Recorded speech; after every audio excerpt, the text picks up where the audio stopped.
देश की प्रधानमंत्री होने के नाते हमारे देश के प्रधानमंत्री जी को यह जिम्मेदारी भी बनते हैं कि मणिपुर के मुद्दे को लेकर सदन में वो बात रखें। रूल 198 के तहत ये होते हैं हमारे ये अविश्वास प्रस्ताव की चर्चा, और हमारे पार्लियामेंट की ये परंपरा होते हैं कि जब तक अविश्वास प्रस्ताव पे चर्चा खत्म नहीं होते तब तक बाकी जो बिल वगैरह है उसको पारित नहीं किया जाता।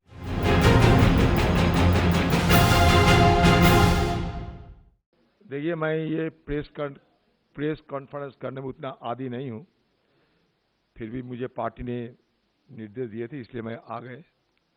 आप सबको नमस्कार। ज़्यादा बात करने के लिए नहीं आए हैं, हमारे छोटी छोटी दो चीज़ मुद्दे हैं। जैसे कि आप सब जानते ही होंगे कि कल सदन की कार्रवाई खत्म हो चुकी है। अगले विंटर सेशन में फिर सदन शुरू होगी। सदन में हम लोग बाहर से आते हैं, दूर दराज इलाके से हम लोग आते हैं सदन में शिरकत करने के लिए, आम लोगों की बात रखने के लिए, आम लोगों को मुद्दा को उठाना और सरकार से जवाब मांगना, ये सारे हमारे जिम्मेदारी होती है। इसी के चलते हम सदन में आते हैं।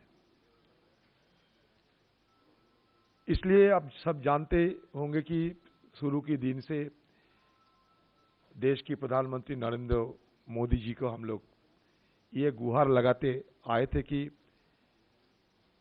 मणिपुर की आज की जो हालात, ये हालात बड़ा गंभीर होते जा रहे हैं, और देश की प्रधानमंत्री होने के नाते हमारे देश के प्रधानमंत्री जी को यह जिम्मेदारी भी बनते हैं कि मणिपुर के मुद्दे को लेकर सदन में वो बात रखें। ज्यादा तो हम मांग नहीं किए थे, सिर्फ दो टुक मणिपुर के बारे में बोलने के लिए हमारी तरफ से मांग सदन शुरू होने का पहले से ही हम उठा रहे हैं। ऐसा नहीं कि हम मोदी जी से ये उम्मीद करते हैं कि सदन शुरू होते ही उन्होंने कम से कम मणिपुर के बारे में दो चार बात रखे और हम सदन शुरू कर दें। बस मतलब इसमें साफ है कि हम सदन चलाने के लिए ही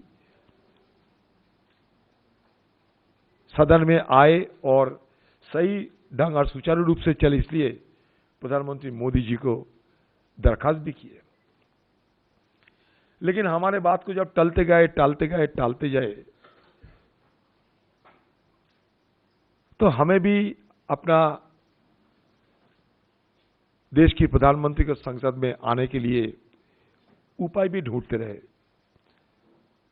और ढूंढते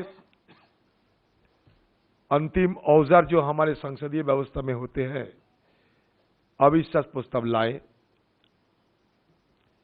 क्योंकि कम से कम प्रधानमंत्री जी सदन में आके बात तो रखे।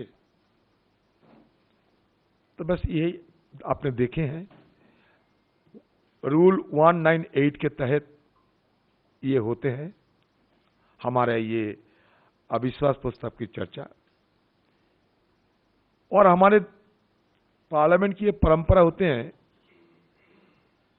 कि जब तक अविश्वास प्रस्ताव पे चर्चा खत्म नहीं होते तब तक बाकी जो बिल वगैरह है उसको पारित नहीं किया जा सकता। मैंने उदाहरण के तहत आपको बताना चाहते हैं कि 1978 ऑपोजिशन लीडर थे स्टीफन साहब, प्रधानमंत्री मोरारजी देसाई शायद 10 या 11 मई को सदन में अविश्वास प्रस्ताव लाए गए थे। उसी दिन, मतलब जिस दिन अविश्वास प्रस्ताव लाए गए थे, उसी दिन सदन में अविश्वास प्रस्ताव के बारे में चर्चा भी शुरू हो गई थी। इसका नतीजा क्या निकला?